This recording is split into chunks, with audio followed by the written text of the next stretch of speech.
জান্নাত যেতে গেলে প্রথমে আল্লাহ এবং আল্লাহ রাসূলের প্রতি ঈমান আনতে হবে।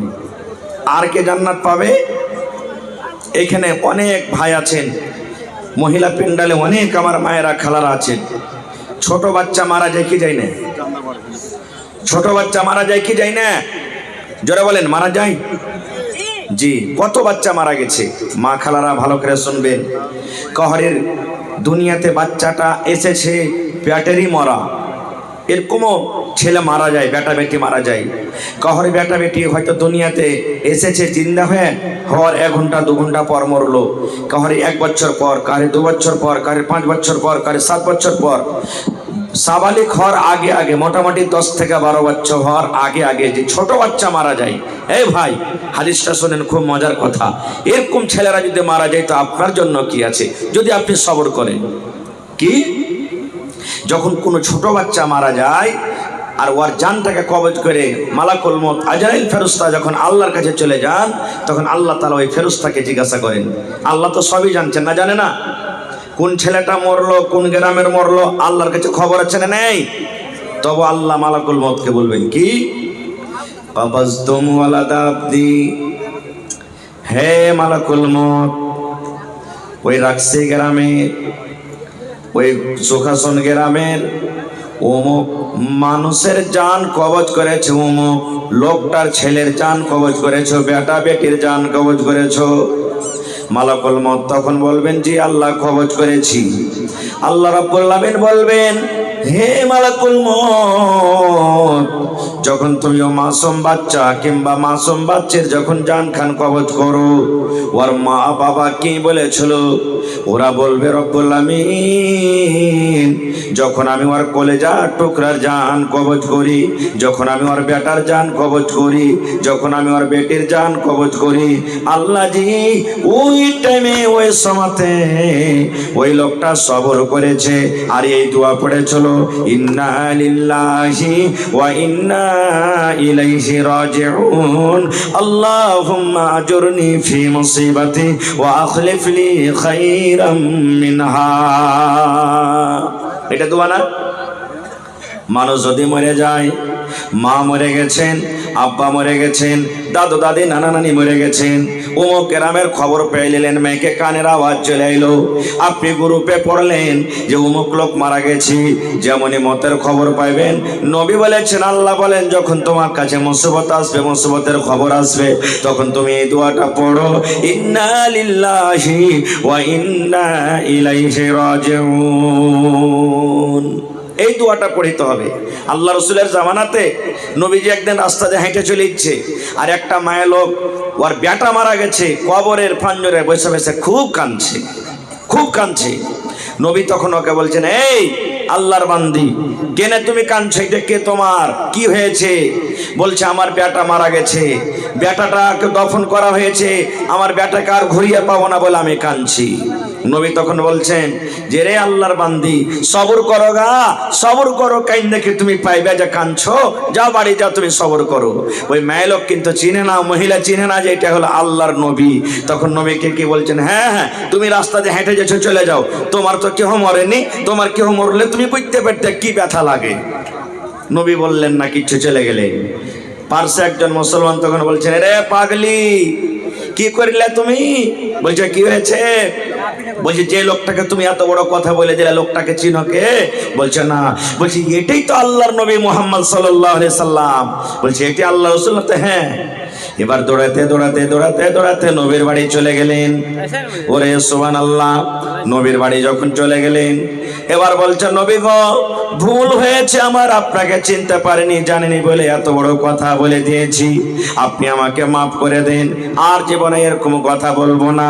নবী আমার বললেন, আল্লাহর বান্দি রে, এ আল্লাহর বান্দি শোনো, তোমার বেটা মারা গেছে, তোমার বেটি মারা যায়, তোমার নানা মারা যাবে, তোমার স্বামী মারা যাবে, কিংবা তোমার আত্মীয় স্বজন কেউ মারা যাবে, আর মরার সাথে সাথে তুমি ইন্না লিল্লাহি ওয়া ইন্না ইলাইহি রাজিউন বলে যদি সবর করো, হাওমাও করে চিৎকার করে না কান্দো। যখন তোমার পরে মুসিবত আসবে, তোমার বুকে যখন আঘাত লাগবে, আঘাত লাগার সাথে সাথে যদি তুমি সবর করতে পারো, ইয়ার নাম হলো সবর রে, ইয়ার নাম হলো সবর।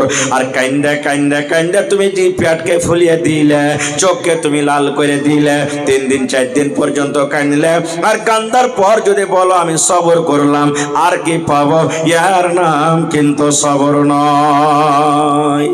কত মা খালা এমন আছেন, মা বাপ ছেলে পিলে মরেছে, কানতে হয় না, জানছে, পড়ালেখা হুঁশিয়ার মানুষ, সাইড থেকে তখন আর একটা আধ পাগলি বেটি ছেলে কহিবে ই মাগের দিলখানটা কত পাথরটি, ওর বাপটা মরে গেছে কি ওর ছেলেটা মরে গেছে, তো চোখ দিয়ে 1 ফোঁটা পানি গেল ঝরাই নে। এরকম কথা বলে কে বলে না? একটা গল্প বলছি ভাই, সুবহানাল্লাহ। আমার মা খালারা যখন মরার খবর পায় তখন কিভাবে কান্দে জানেন? একটা মহিলা বাড়িতে ওর স্বামীটা হাল বাইতে চলে গেছে, ফোন এসছে তার কাছে, 1 মিনিট, এবারে 1 মিনিট बैठाइए। এবারে ফোন এসেছে যে অমুক তোমার মারা গেছে, এবার যাবে তাকে দেখতে। ওর পুরুষটা কিন্তু হাল বাইতে চলে গেছে, আর মহিলারা কোনো জায়গাতে যাবে তো স্বামীর কাছে অনুমতি নিয়ে যাবে নাকি? এবার ই কানতে কানতে কানতে হালের ভুঁয়ে চলে গেছে, ওর পুরুষটা হাল খাড়ো করে দিয়েছে, দিয়ে তখন বলছে আরে এটা তো হারকে কি বলছে হালে মার মাঠ ঠিকিন লাগছে, ই তো জীবনে কোনোদিন হালের ভুঁয়ে আসেনি, লাহারিও দেখতে পায় না যে লাহারি আনবে, পানিও দেখতে পায় না, তো এত আতপাগের মতন কাঞ্চার চলে আসছে কেন? ওকে দেখে হাল খাড়ো করে দিয়েছে, হাল খাড়ো করে তখন কে হালেমার মা কি হয়েছে রে, কেন কাঁদছিস? তখন বলছে হালেমার বাপ আমার ভাইয়ের ফুফাতো শাশুড়ির মামাই তো দেওরের ভাতিজার বেটির বেটার জামাই মারা গেছে। বলছে এত লম্বা রিস্তা, বলছে হালে মার বাপ তাড়াতাড়ি কইরা বাড়িতে যাইও, সন্ধ্যা বেলাতে মুরগিকে খুল্লাতে ভরিও, আর গরুকে গহিলে বাঁধিও বাজি হে। ই কানতে কানতে মোটা হয়েছে, হুঁশ বুদ্ধি হারিয়ে গেছে, কানতে কানতে নিজের পুরুষকে বাজি কহে বসে আছে। হ্যাঁ, এই তো আমার মা খালারকে সবর আর এরকম কান্দন। সুবহানাল্লাহ। ভাই আমার, এরকম করতে গেলে না, ছেলে বেটা বেটি মারা গেছে সবর করেন, আল্লাহ জান্নাত দেবে। আর জান্নাত কার জন্য? এটা হাদিস। সুবহানাল্লাহ। আজকে জালসাটা কিসের? মসজিদের না মাদ্রাসার? জোরে বলেন, মসজিদের না মাদ্রাসার? মসজিদ কার ঘর? আরো জোরে বলেন, মসজিদ কার ঘর? আল্লাহর ঘর। সুবহানাল্লাহ। আল্লাহ রাসূল বলেছেন মান বানা লিল্লাহি মসজিদান বানাল্লাহু লাহু বাইতান ফিল জান্নাহ। নবী বলেছেন আল্লাহ রাব্বুল আলামিনকে রাজি করার জন্য, আল্লাহর ইবাদত করার জন্য যে আল্লাহর ঘর মসজিদ বানাবি, আল্লাহ তাআলা তার জন্য জান্নাতের ভিতরে ঘর বানিয়ে দিবেন। কার হাদিস এটা? নবীর হাদিস। আর নবীর হাদিসের প্রতি যারা ঈমান আনে তারা জান্নাতের ভিতরে যাবে রে। তাহলে আজকে যে রাকসি টোলাতে রাকসি গ্রামে জালসা লাগানো হয়েছে, আপনারা এসেছেন মসজিদ বানাবো বলে ন, মসজিদ দুনিয়াতে বনতে গেলে আল্লাহর ঘর, আল্লাহ জান্নাতে ঘর বানিয়ে দিবে। দুনিয়াতে যদি মসজিদ বানান আপনার জন্য আল্লাহ জান্নাতে ঘর দিয়ে দিবে। দুনিয়াতে আপনি ইট দিয়ে বানাবেন, গেটে দিয়ে বানাবেন, বালু রড সিমেন্ট দিয়ে বানাবেন, কিন্তু আল্লাহ রব্বুল আমিন আপনার জন্য যেটা জান্নাতে ঘর বানাবে সেটা হলো এখানে ইট সোনা এবং এখানে ইট চাঁদি। ইট সোনা চাঁদির হবে। সুবহানাল্লাহ। আপনি বলবেন মাওলানা একটা মসজিদ তৈরি করতে গেলে 50 লক্ষ টাকা খরচ হবে, 25 লক্ষ টাকা খরচ হবে, 1 কোটি টাকা খরচ হবে, আমি তো অত পারবো না দিতে। আর একটা হাদিস যে নবী আমার বলেছেন উম্মত রে, যারা পাখির বাসা কত বড় হয় ছোট হয় আপনারা জানেন। পাখিতে যে ঘর বানায়, পাখিতে যে বাসা বানায়, পাখির বাসাটা ছোট হয়। নবী বলেছেন যারা পাখির বাসা বরাবর আল্লাহর ঘর বানাবে, জমিনের উপরে আল্লাহর ঘর বানাবে, ওই ঘরে আল্লাহর জন্য সাজদা করবে, আল্লাহ রাব্বুল আলামিন অত বড় জায়গা বানানোওয়ালার জন্য জান্নাতে আল্লাহ ঘর বানিয়ে দেবে। দিন। এর মানে হলো আপনি দিলেন 10,000, আপনি দিলেন 5,000, আপনি দিলেন 1,000, আপনি দিলেন 500, আপনার জন্য একবার আপনার টাকাতে সিমেন্ট কেনা হলো, আপনার টাকাতে ছড় কেনা হলো, আপনার টাকাতে দোকান রড কিনা হলো, আর আপনার ওই টাকা থেকে আল্লাহর ঘর তৈরি হলো। এবার আল্লাহর ঘর তৈরি করতে গিয়ে আপনি যতই টাকা দিলেন, আপনার ওই টাকা দিয়ে একটা পাখির বাসার সমান জায়গার, পাখির বাসার সমান ঘর তৈরি হয়ে গেল। এতক্ষণে যদি আপনি ঘরকে দিতে পারেন, এতক্ষণে যদি আল্লাহকে সাহায্য করতে পারেন, আল্লাহর ঘরে দান করতে পারেন, আল্লাহ রাব্বুল আমিন আপনার জন্য জান্নাতে ঘর বানিয়ে দেবেন। নারে তাকবীর, সুবহানাল্লাহ। বলার আশা আরো ছিল, ইচ্ছে ছিল, কিন্তু সময় খুব শর্ট ভাই আমার। তবে দেখি আল্লাহর ঘরের প্রতি মুহাব্বত ভালোবাসা কার আছে এই মসজিদের জন্য 1 কাঠা জমিনকে দান করতে পারবেন আজকের জালসাতে? দেখি মৌলানা আমি আল্লাহর ঘরের জন্য 1 কাঠা কিংবা 1 ডিসমিল জমিন দিলাম, মসজিদের আশেপাশে থাকলে দিয়ে দেন, মসজিদের আশেপাশে নাই, মাঠে ময়দানে কোনো জায়গাতে আছে, বিক্রি করে যা টাকা হবে দিয়ে দেন। দেখি একটা লোক 50,000 টাকা দেনাওয়ালা কে আছেন, এবং 10টা লোককে আমি দেখব 10,000 10,000 10,000 করে, আর 10টা লোককে আমি দেখব 5,000 5,000 করে, তারপরে 1000 2000 200 100 যতটি চাহিদা যে দেবেন মুহাব্বতের সাথে খালিস নিয়তে আল্লাহর ঘরের জন্য আপনারা দিয়ে যাবেন। মাশাআল্লাহ। তো আমার মহিলা পেন্ডাল থেকে মোটামুটি 3 চাদর এটা দান চলে এলো, এটা পুরুষের, সুবহানাল্লাহ। আর আগে মহিলা পেন্ডাল থেকে 2 চাদর দান এসেছে। 4 আল্লাহুস সামাদ।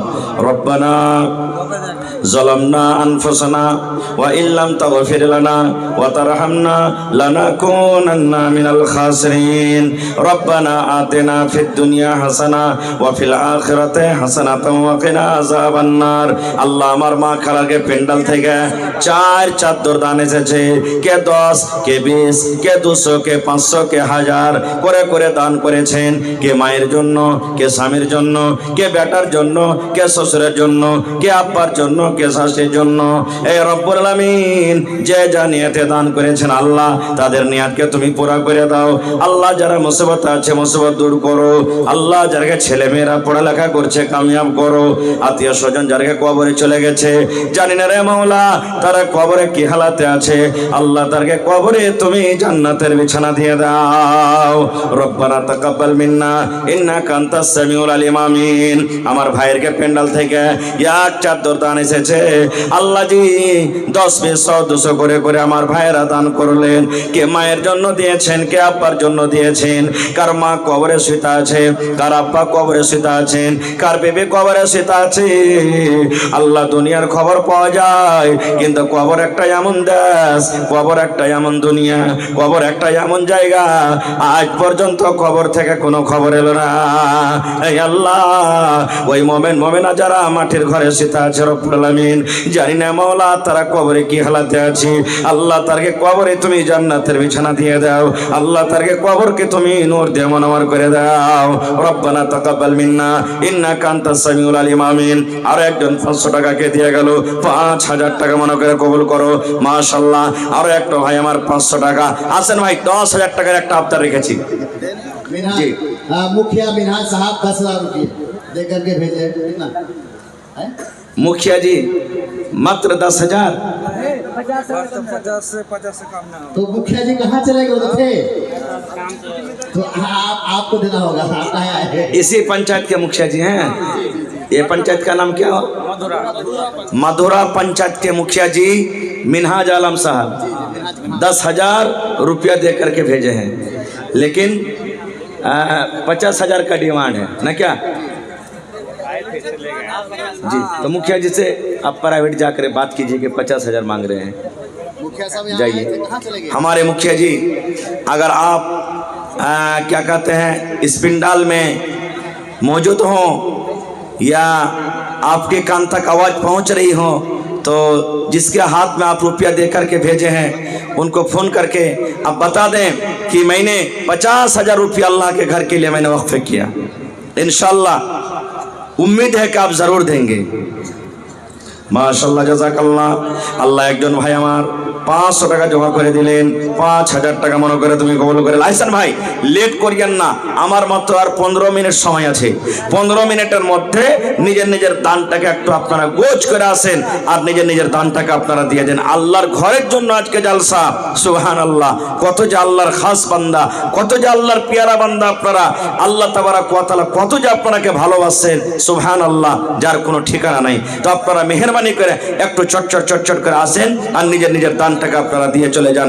মায়েরা খালারাকে বলবো নাকের কানের গলার হার